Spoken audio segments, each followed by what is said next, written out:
ওয়াকফ বিল পাশ হয়ে গেল, বিরাট আকারে আন্দোলন করতে হবে, পশ্চিমবাংলা নয় ভারতবর্ষে ব্যাপী আন্দোলন করতে হবে। মসজিদ, মাদ্রাসা, ঈদগাহ, কবরস্থান ওরা দখল করে নেবে, মসজিদের জায়গা দখল করে নেবে, মাদ্রাসা জায়গা দখল করে নেবে, কবরস্থানে জায়গা দখল করে নেবে, ঈদগাহর জায়গা দখল করে নেবে।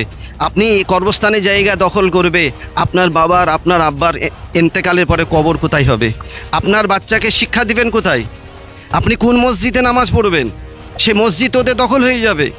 আপনারা আর কতক্ষণ ঘুমিয়ে থাকবেন? এবারে জাগেন। রাষ্ট্রপতি সই করে দিয়েছে, বিলটা পাশ হয়ে গেল, এখন আর ঘুমিয়ে থাকার টাইম নাই, এখন বেরোতে হবে।